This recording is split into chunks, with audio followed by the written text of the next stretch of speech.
And welcome back. We're joined now by Bruno Fernando. Thank you so much for your time. How has your transition been here in Boston and with the Celtics? Absolutely. Thank you for having me here. It has been great. It's fun. I can't complain. The guys have made it easier for me. I'm just now in the process of getting acclimated to the city and trying to, just find ways to make myself comfortable, and just continue to move forward with what we got to do. But I'm here for one thing, to get the job done. So we're here for that. Basketball at the end of the day. Well, throughout Summer League, Joe Mazzulla had high praise for you, saying you're a guy you can obviously communicate well and you have an energy about you and can be an anchor on defense. What are you trying to bring to this Celtics team? Yeah, for me, I just trying to make my job simple and make sure, with that I help the other guys on the floor. And with me, communication is key. And with my energy, I just try to come in and impact the game in so many ways in terms of just like whether it's talking or doing the small things on the court, paying attention to details. And I feel like playing with a guy like JB or JT, they require so much attention, whereas for me, I have to be there to cover some certain things for them, whether it is defensively or offensively. But I'm just going to try to come in and impact the game in whichever way I can. And for me, it's being an energy guy and doing the dirty work on the floor.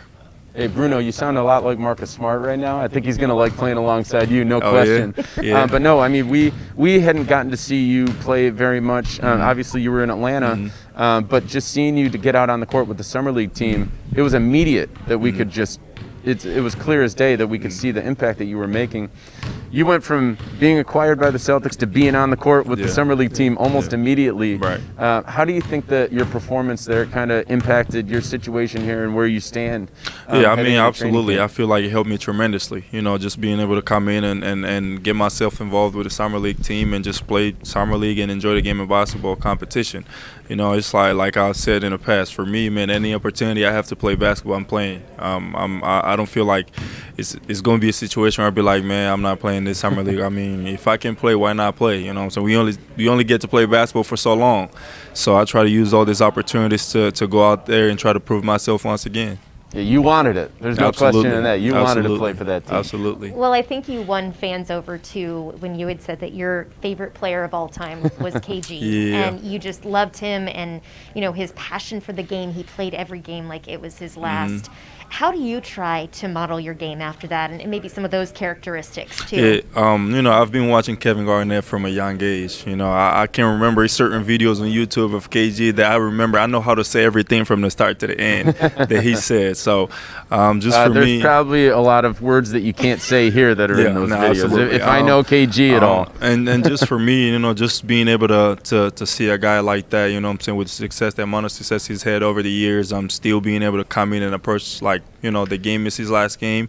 And it kind of ties into what I said, we only get to play basketball for so long, so why not, embrace every opportunity. So for me, I just try to, use the energy and the passion that he's had, throughout the years of playing basketball and just trying to implement that in my game and find ways to improve, in other ways, skill-wise. But, I feel like, energy is a skill that not many people have.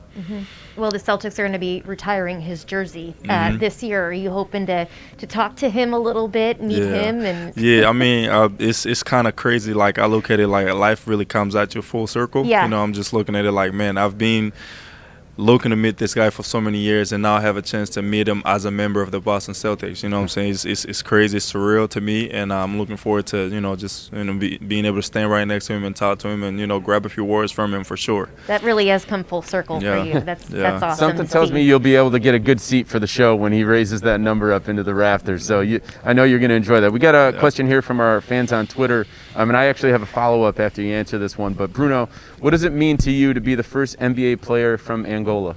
It means a lot, man. It's an honor for me to be in this position, and obviously for me, I consider it kind of like an opening door for many others to come.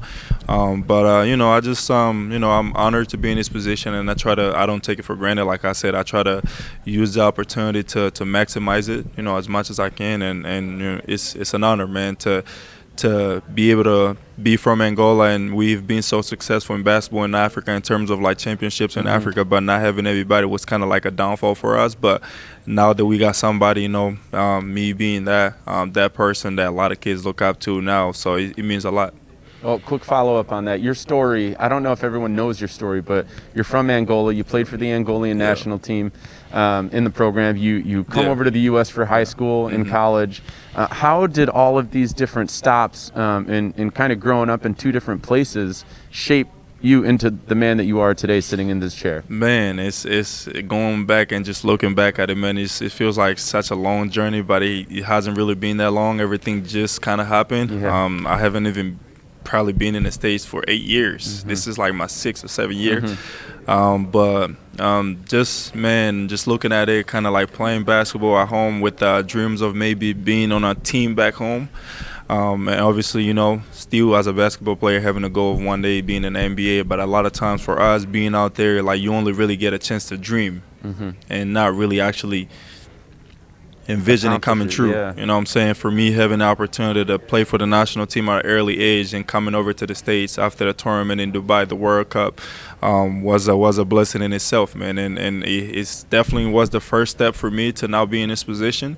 And like I said, man, I just want to continue to maximize the opportunity, and hopefully many other kids see how it happened for me and try to follow the path. Congratulations. I Wonderful story. Yeah. We're looking forward to Appreciate seeing how it unfolds here as well. Absolutely. Making your dreams a reality now. Let's do it. Let's Well, do it. Bruno, thank you so much for your time. We really appreciate it. Thank you, guys. I appreciate you. Thanks, Bruno.